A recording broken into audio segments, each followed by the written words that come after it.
Tout est dans la manière, mon cher Renaud. Comment ça va? Ça va bien. C'est une grosse soirée ici. Julien Brisebois, Carl Dubas, Équipe Canada sont ici. Bill Guérin, Team USA ici. Il y a plusieurs joueurs à surveiller, comme tu le sais. Puis, c'est plus fun de venir à Montréal regarder Mark Scheifele jouer, évidemment, que d'aller à Winnipeg. Alors, j'espère qu'on va le regarder avec attention, mon ami Mark. Ça a le mérite d'être clair. Le Canadien inquiète, Renaud. Oui, inquiète. Puis j'aime des fois juste me dire, OK, on l'a déjà vécu le scénario. Est-ce que les Canadiens ont une meilleure fiche présentement que l'an dernier à pareille date? La réponse, elle est très facile. C'est oui. OK. Par contre, il y a des blessés présentement. Puis quand je regarde les gardiens de but, là, les statistiques ne sont pas reluisantes. On va aller voir le tableau suivant. Tu vas voir que on a la deuxième pire moyenne de buts accordés dans la Ligue nationale de hockey. Elle est légèrement supérieure à l'an dernier. Légèrement, elle s'est améliorée. C'est 3,72 l'an dernier. Mais Jean-Charles, mon inquiétude, c'est quoi présentement? C'est que il y a un an, jour pour jour, là, il y avait une petite lueur d'espoir, mais un gars qui est quand même arrivé et qui a changé des choses, là, c'est Patrick Laine qui revenait de cette blessure. Hein? Je pense que c'était le 4 décembre qu'il est revenu au jeu. Une couple de jours après, on faisait l'acquisition d'Alex Carrier aussi. 10 jours plus tard. Ouais.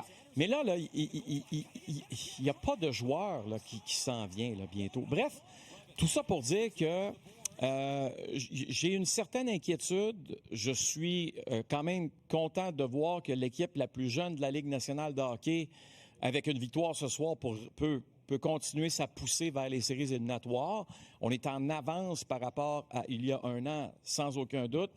Mais ça reste que la profondeur est sérieusement touchée présentement chez les Canadiens de Montréal et ça fait en sorte qu'on surtaxe des joueurs et en surtaxant des joueurs, bien souvent, ils paraissent, entre guillemets, un peu moins bien.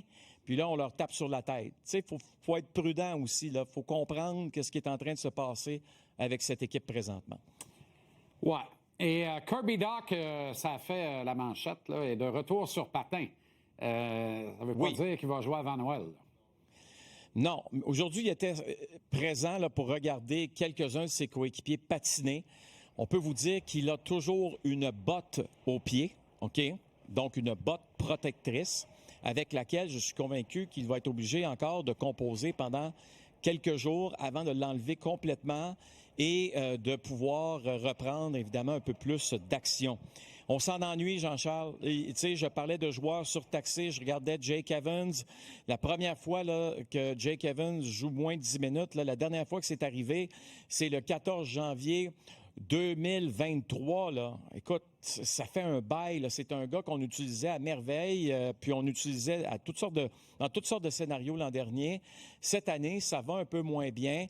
Est-ce qu'il se met trop de pression? Voit qu'il y a beaucoup de blessés. Il a l'expérience. Il sait qu'il est capable d'en donner à cette organisation. Mais comme, évidemment, Philippe l'a montré un peu plus tôt, c'est ses couvertures défensives qui font mal présentement. Alors, pourquoi pas revenir à la base? Pourquoi pas rebâtir le jeu une brique à la fois pour retrouver son air d'aller, mais de ne pas avoir dans la tête que si les Canadiens se mettent à gagner des matchs, c'est que son rôle doit être très, très important. Fais ta job, OK? Essaye pas de faire la job des autres. Parce que la journée que tu essaies de faire la job des autres, c'est là où tu peux te mettre dans le trou. Ah, mais je pense que le problème est surtout là. Il se sent investi de la mission d'en faire plus, alors qu'Evans a toujours de tout temps excellé à très, très bien faire les toutes petites choses, puis nous sortir un gros but une fois de temps en temps. Là, on dirait qu'il essaie de scorer tous les soirs, tu comprends? Et il en oublie certaines assignations de base. Malgré la présence de Bill Guérin, Lane Hutson ne sera pas aux Jeux olympiques, Renaud, et pourtant... On aime tellement Quinn Hughes, hein? Tabarouette, c'est un joueur fantastique, extraordinaire. C'est effrayant. C'est effrayant. La famille Hughes, c'est parfait, sont tous parfaits.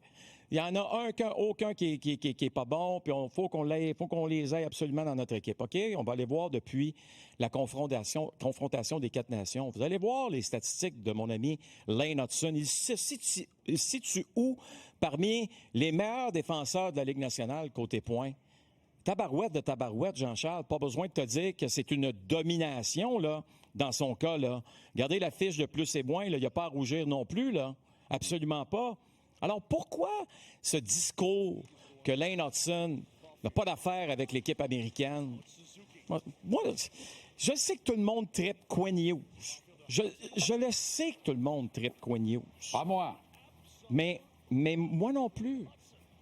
Je vais prendre Lane Hudson avant Quinn Hughes. Ben, demain Puis matin. en plus, puis sur une patinoire qui est dite plus petite du côté de l'Italie, de Milano, bien moi je dirais la chose suivante. C'est aussi bien d'avoir Lane sur une glace plus petite que Quinn. Mon humble opinion. Ah non, mais je suis tellement d'accord avec toi. Puis, c'est Kel McCarr, ça va. Il y a Kel McCarr, puis il y a les autres après. Puis dans les autres après, Compris. moi, je vois Lane Hudson premier du reste de la bunch. Donc, devant Quinn Hughes. Tu comprends? Et je pense pas... Oui. En toute transparence, si on demande à Kent Hughes, faites ça one-on-one, Quinn Hughes, Lane Hudson, d'après moi, il dit non, non, non, non. Bonne soirée, bon match, Renaud, et à demain. À demain. Salut Salut, à Jean-Charles. demain.